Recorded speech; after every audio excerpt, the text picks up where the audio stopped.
नमस्कार आप सभी को। बहुत स्वागत है आपका हमारे YouTube चैनल पर। आज मैं कुछ एक दो कमेंट्स हैं जिसमें ट्रांजिट की बात आई थी, तो मैं उसको यहाँ पे सॉल्व करना चाहती हूँ।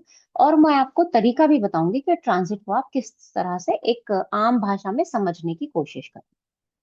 देखिए, ट्रांजिट एक लंबा चैप्टर हो सकता है और ट्रांजिट लग्न, सूर्य, चंद्रमा, इवन भावों से और दशाओं से भी देखा जाता है। लेकिन किसी भी ट्रांजिट को देखने से पहले अपनी पत्रिका देखें, अपनी एज देखें, अपना देश काल परिस्थिति देखें और पत्रिका में बने हुए योगों को।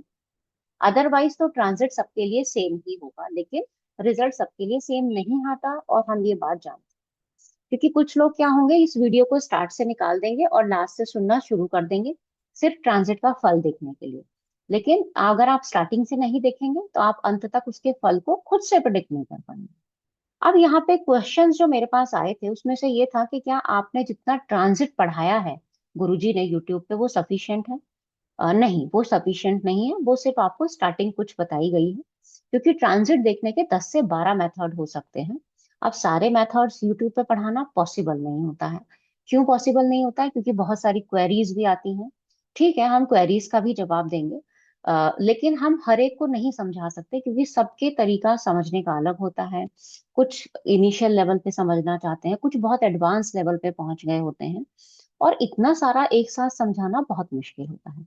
तो अगर आप ट्रांजिट का अच्छे से समझना चाहते हो तो हमारे पास दो ऑप्शंस हैं। पहला ऑप्शन है एपीए, यानी कि एडवांस प्रिडिक्टिव एस्ट्रोलॉजी का कोर्स, जो कि हर साल 4 बार आता है। गुरुजी पढ़ाते हैं उसको, श्रवण झा, आशुतोष जी। अभी जून में आने वाला है, अगर आप चाहें तो उसको ज्वाइन कर सकते हैं। A to Z बेसिक जो आपने यूट्यूब पे पढ़ी है उससे कहीं अलग, और एडवांस यानी कि each and every method of career, आपका मैरिज, चाइल्ड बर्थ, अष्टक वर्ग ऑफ, पूरी चीज उसमें पढ़ाई जाएगी, वो पूरा ट्रांजिट। इसके अलावा अगर आप स्पेशलाइजेशन चाहते हैं ट्रांजिट के कोर्स में, तो 6 महीने के ट्रांजिट के रिकॉर्डेड वीडियोस हमारे पास हैं। आप चाहें तो उन वीडियोस को ले सकते हैं। या अगर आपका कभी मन करेगा कि लाइव ट्रांजिट की क्लासेस अटेंड करनी है, तो फिर वो नेक्स्ट ईयर ही आ पाएंगी, तो आप उसको भी अटेंड कर सकते हो। ठीक है, तो ये मेरे पास दो ऑप्शन थे जो मैंने आपने आपको बताया। अब मैं एक छोटा सा ऑप्शन और आपको बताती हूँ कि हम ट्रांजिट को किस तरह से समझें। क्योंकि क्यूरियोसिटी रहेगी, मैम आपने तो अपने कोर्सेज को सेल किया, अब आप हमें ट्रांजिट देखना बताओ। तो चलो, ट्रांजिट देखना भी एक मेथड बताऊंगी। सिर्फ एक मेथड अच्छा लगेगा तो आप ऑब्वियसली अपने ऊपर उसको लगा के देखिएगा मेथड को। अगर आपको रिजल्ट मिलता है तो मैं आपसे ये गारंटी से कह सकती हूँ कि आपको हमारे कोर्सेज जरूर जरूर जरूर ही पसंद आएंगे। तो मैं आपको यहाँ शुक्र का ट्रांजिट, जो अभी हाल फिलहाल आप देखेंगे कि चेंज होने वाला है, कहाँ जाने वाला है, ये 19 तारीख को वृष राशि में जाने वाला है। वीडियो मेरा तब तक अपलोड हो जाएगा और आप इसको देखिएगा। आपको 100% इसका रिजल्ट अपने चार्ट में दिखाई देगा। बस आपका देखने का तरीका आपको आना चाहिए। देखने का तरीका कैसा होगा वो आपको थोड़ा सा समझना पड़ेगा, है ना। तो मैं यहाँ आपको एक बार छोटा सा अप्लाई करके दिखा देती हूँ। जैसे कि अगर आप देखेंगे, मैंने कन्या लगन बनाया हुआ है अभी। तो ये देखो, शुक्र यहाँ पे है। अगर आप देखेंगे अभी पहुंचा ही है शुक्र, 19 तारीख का ये चार्ट लगा हुआ है। तो हमें क्या करना है? अब ये मत कहिएगा कि शुक्र अपनी राशि में, अच्छा अच्छा अच्छा, नहीं भाई, सबके लिए अलग है। ठीक है, हमें ये देखना होगा कि शुक्र का ट्रांजिट, शुक्र आपके पत्रिका में किस भाव का फल कर रहा है। अब आपके पत्रिका में किस हाउस का वो लॉर्ड है, और उस हाउस का लॉर्ड होके वो कहाँ पे प्लेस्ड है, किन ग्रहों के साथ प्लेस्ड है, उससे हम रिजल्ट लेंगे, है ना। तो रिजल्ट लेने के बहुत सारे तरीके होते हैं। यहाँ मैं आपको मेष लगन से स्टार्ट करके एक एग्जाम्पल बता देना चाहती हूँ। तो मेष लगन से आप इस एग्जाम्पल को समझिए। मेष लगन की पत्रिका है, मुझे नहीं पता आपका चार्ट क्या है, कुछ भी हो सकता है। मेष लगन की पत्रिका में दूसरे भाव में गुरु का ट्रांजिट हो रहा है, वो सॉरी, शुक्र का ट्रांजिट हो रहा है। शुक्र कहाँ का स्वामी है? दूसरे भाव का ही स्वामी है, दूसरे में आया, तो हम क्या कहेंगे, आपके धन के लिए अच्छा हो सकता है। आपका मेन फोकस आपके धन के ऊपर हो सकता है। क्यों हो सकता है? अब मैंने मंगल लग्नेश तो यहाँ पे नहीं गया, फिर ऐसा क्यों कहा? क्योंकि शुक्र आपकी डिजायर है। मेरी इच्छा क्या है? मेरी इच्छा कहाँ मूव कर रही है मेरे चार्ट में? मेरी इच्छा कह रही है परिवार वालों से मिलो, मेरी इच्छा कह रही है अच्छा खाना पीना खाओ, मेरी इच्छा कह रही है चलो पार्लर चलते हैं, कुछ फेशियल वगैरह करा के आते हैं, मेरी इच्छा कह रही है कि अच्छी अच्छी ज्वेलरी खरीदो। तो ये मेरी इच्छा भी तो है। तो वो वहां पे मूव कर रही है, तो आप ऐसा बिल्कुल कर सकते हो। मेष लगन या मेष राशि, ध्यान दीजिएगा। अब आप क्वेश्चन करोगे मैम लग्न से देखें या राशि से, आप लगन से देख के ट्राई करो, फिर मैं आपको नेक्स्ट वीडियो में बताऊंगी कि आपको करना क्या है। सप्तम का स्वामी भी है शुक्र, कहाँ है? पत्नी। अगर आप शादीशुदा हैं और मेल पर्सन हैं, तो यहाँ पे देखिएगा आपकी पत्नी का जो खर्चा है ना वो स्पेशली ज्यादा होगा, है ना। दूसरा, अगर फीमेल है तो अलग ट्रांजिट, अगर हम अलग बात कर सकते हैं, क्या कर सकते हैं, हो सकता है जो आपके स्पाउस हो, जो आपके हस्बैंड हो, वो आपसे खाने पीने के लिए रोज नई नई क्या कहते हैं बातें वो करें कि भाई नई नई डिश मुझे चाहिए, और कुछ अच्छा बना के दो खाने के लिए, परिवार वालों से उनकी मुलाकात हो, अपने परिवार वालों को गिफ्ट देने का टाइम भी ये हो सकता है। आप दोनों में से किसी की तरफ से भी हो सकता है ना। तो इस तरह से आपको ये देखना होगा कि किस हाउस का स्वामी होके कहाँ पे गया है, बस इतना सा ही पॉसिबिलिटी है। और इस ट्रांजिट को बाकी भावों से भी देखना। बाकी भाव मतलब हम अगर फादर की बात करें, हालांकि फादर के लिए ये तीन ग्रहों का ट्रांजिट भी मेन रोल करेगा शुक्र में। ऐसा नहीं है कि खाली यही, सूर्य और अश्विनी नक्षत्र के किस पद में है वो सारी चीजें भी देखेंगे, पर वो थोड़ा ज्यादा हो जाएगा अभी, है ना। तो शुक्र का ट्रांजिट पिता वाले स्थान से छठा है। अब छठा स्थान बताता है रोग ऋण शत्रु संघर्ष।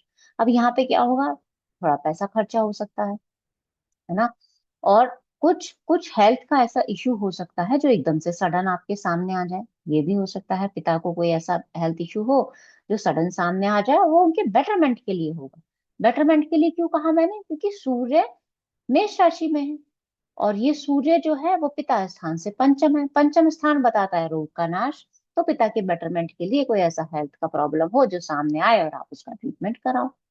दूसरा, पिता स्थान से एकादश का स्वामी, यानी पिता का लाभ अपने से अष्टम में जा रहा है, तो लाभ का अष्टम में जाना यानी लाभ का कहीं पे इन्वेस्ट हो जाना।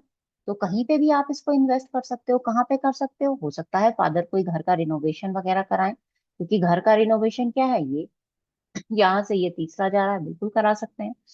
आपके लिए घर के लिए बात करें तो आपके प्रॉपर्टी स्थान से ये ट्रांजिट कहाँ है, एकादश में है, तो आपकी इस टाइम पे प्रॉपर्टी खरीदने की बात भी हो सकती है। तो आप देखेंगे कितना इजी हो जाएगा आपके लिए ट्रांजिट को समझना।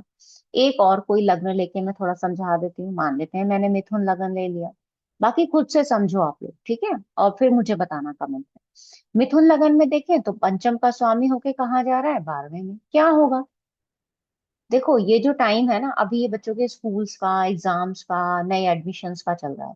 तो हो सकता है आप अपने बच्चे के स्कूल एडमिशन, उस पर आपका खर्चा हो जाए, संतान का, संतान की हेल्थ का जरूर यहाँ पे ध्यान देंगे, क्योंकि संतान स्थान का स्वामी 12वें स्थान में गया हुआ है।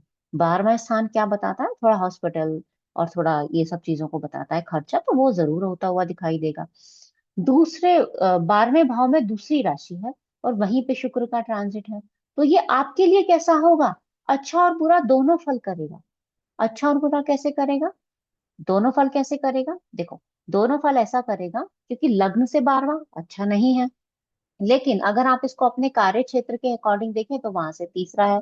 यानी कार्य क्षेत्र के लिए आपके जो प्रयास हैं, हो सकता है वो कारगर सिद्ध हो जाए। कारगर क्यों सिद्ध हो जाए, क्योंकि ये पंचम का भी स्वामी है और शुभ ग्रह है, तो इसलिए यहाँ पे प्रभाव आता हुआ अच्छा दिखाई देगा, है ना।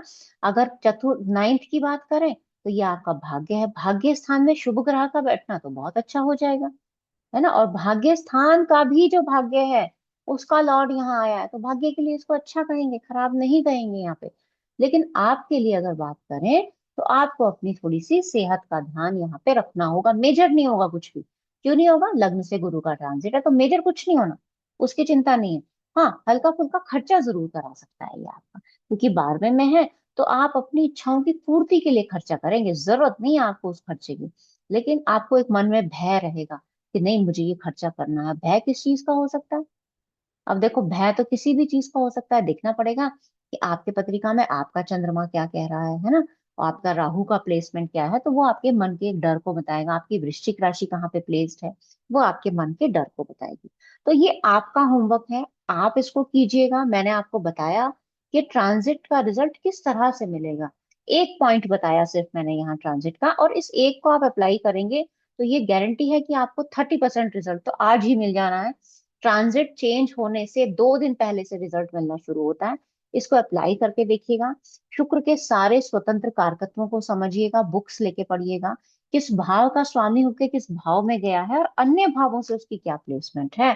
आपको रिजल्ट मिलेगा ही मिलेगा, और किसी को ना मिले तो वो कमेंट में बिल्कुल पूछ सकते हैं। आज के लिए इतना ही रखते हैं। बहुत बहुत